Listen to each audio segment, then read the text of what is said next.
Por muito tempo, casas para férias têm sido um sonho para famílias de classe média, e se quiséssemos viajar tínhamos apenas duas opções. Ou iríamos para a casa de amigos ou parentes, ou reservava um hotel ou pousada. Então, em 2008, o Airbnb chegou ao mercado.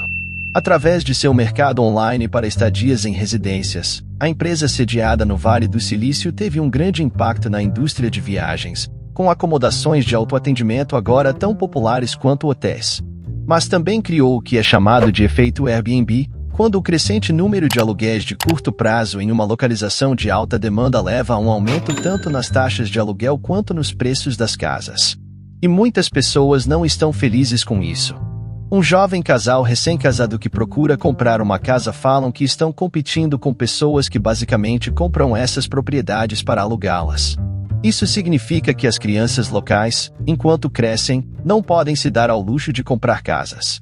Portanto, elas têm que se mudar da área. Isso está prejudicando a região. Mas quanto dessa crise no mercado imobiliário se deve ao Airbnb e seus concorrentes?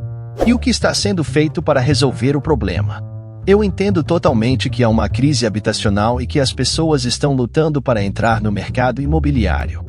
Os aluguéis de curto prazo são um mercado de 100 bilhões de dólares que remodelaram o turismo global, aceleraram uma crise habitacional nacional e criaram fortunas para os primeiros adotantes, mas agora os clientes, o governo, o público e até mesmo os próprios anfitriões estão virando as costas para um conceito que começou como uma alternativa divertida. O mercado de aluguéis de curto prazo decolou quando Brian Chesky e Joe Gebbia tentaram alugar um quarto vago com um colchão de ar para participantes de uma conferência, pois perceberam que todos os quartos de hotel estavam reservados. Eles chamaram seu serviço de cama e café da manhã no ar, que mais tarde foi reduzido para o aplicativo de estadias curtas que você conhece e ama, ou odeia, hoje. O Airbnb agora vale mais do que cadeias de hotéis como Hilton e Wyndham combinadas.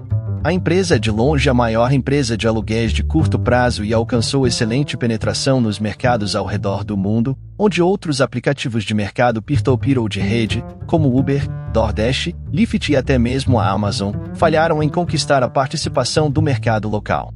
Os aluguéis de curto prazo eram uma boa solução para um problema real. Os hotéis tradicionais se tornaram caros demais e não atendiam ao que muitas pessoas realmente queriam quando viajavam de férias.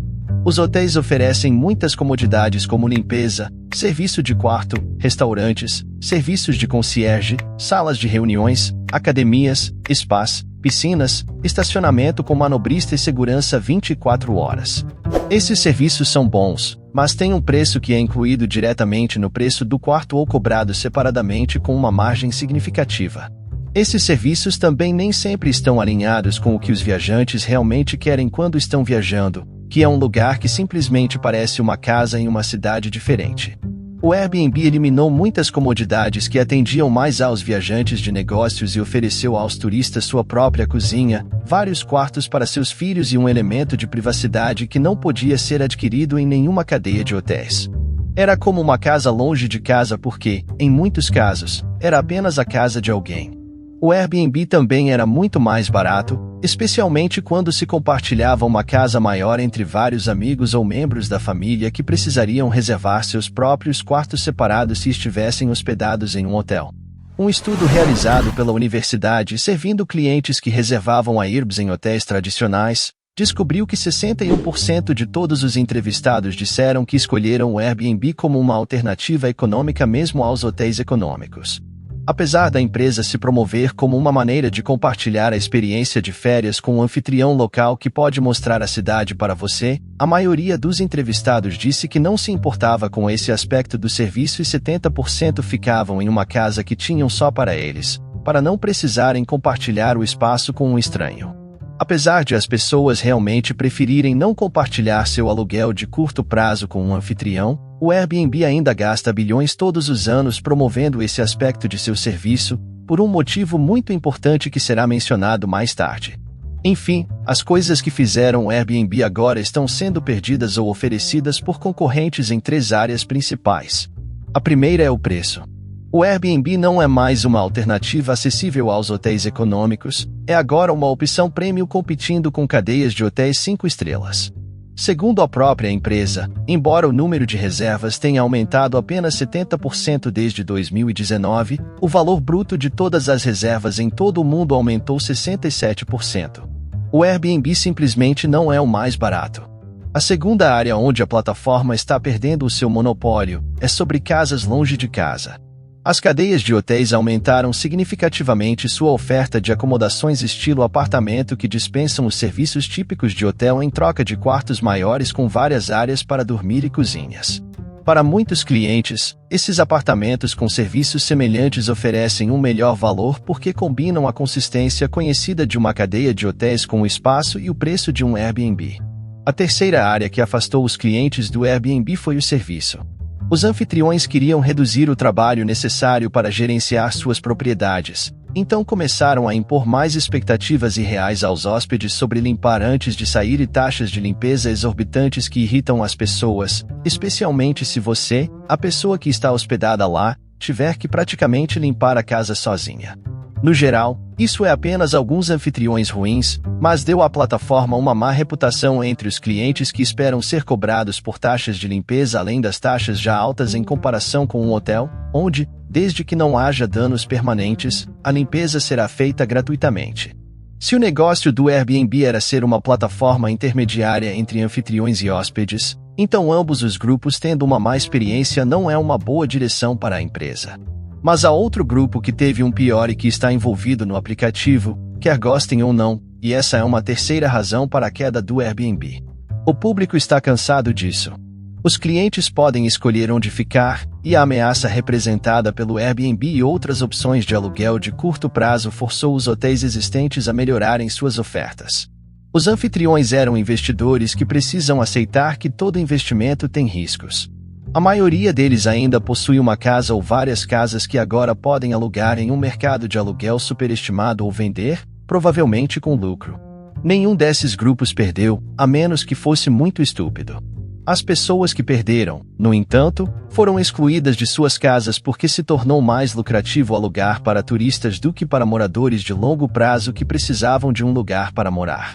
Os inquilinos pobres não têm poder sobre a plataforma em si, mas o problema de casas inacessíveis em certas cidades está se tornando tão ruim que políticos estão introduzindo novas políticas que limitarão quantos aluguéis de curto prazo são permitidos e cobrarão impostos adicionais dos anfitriões por administrar hotéis não registrados. Se os anfitriões não estiverem seguindo as regras, essa legislação exigirá que as plataformas removam essas listagens. Outras cidades simplesmente tornaram os aluguéis de curto prazo ilegais sem a mesma licença de um hotel normal, tornando-os tão caros que não vale a pena para o anfitrião se incomodar.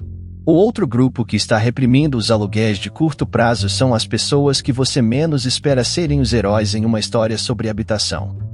Associações de proprietários e condomínios que os têm estão impedindo que os proprietários aluguem suas casas para estadias de curto prazo porque os residentes que moram em suas casas não gostam de festas barulhentas e dos riscos adicionais de segurança que vêm com os hóspedes de curto prazo. Alguns anfitriões simplesmente estão ignorando essas leis e levando em consideração as multas como um custo de fazer negócios. Um relatório do professor de planejamento urbano da Universidade de Mill, David W. Smith, descobriu que 45% de todas as listagens de aluguéis de curto prazo em Los Angeles são legais de uma forma ou de outra, e que a cidade poderia ter imposto multas entre $56,8 milhões e $32,2 milhões apenas em 2022. A abordagem semi-legal para aluguéis ainda está funcionando para alguns anfitriões, mas está criando problemas para a plataforma. O Airbnb está gastando centenas de milhões de dólares em todo o mundo lutando em batalhas legais pelo direito de operar, e é por isso que eles ainda gastam tanto em publicidade de seu serviço como uma maneira de ver uma nova cidade com um anfitrião local. Mesmo que a maioria de suas propriedades seja alugada como novas casas inteiras onde um hóspede nunca verá a pessoa que possui sua casa.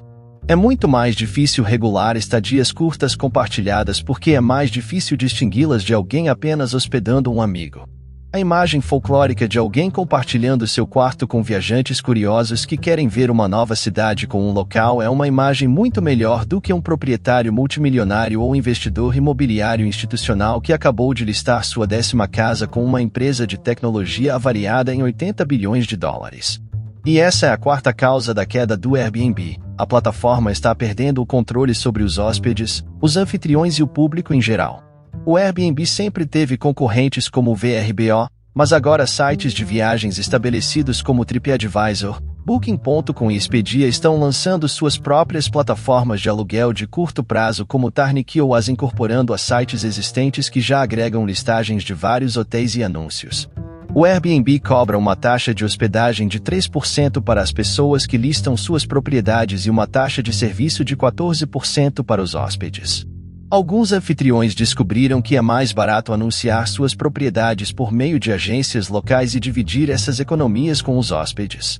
O Airbnb tem mais ou menos a mesma quantidade de custos operacionais para uma estadia de férias do que o Uber tem para a entrega de alimentos ou caronas, mas o Uber só pode ganhar alguns dólares com uma pequena taxa, enquanto o Airbnb pode ganhar centenas de dólares com sua comissão de 17% de cada transação.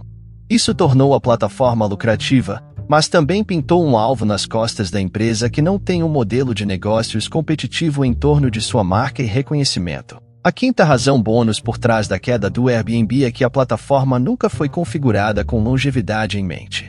Ela fez bilhões em apenas alguns anos e, para seus fundadores e investidores iniciais, tudo mais é apenas um bônus.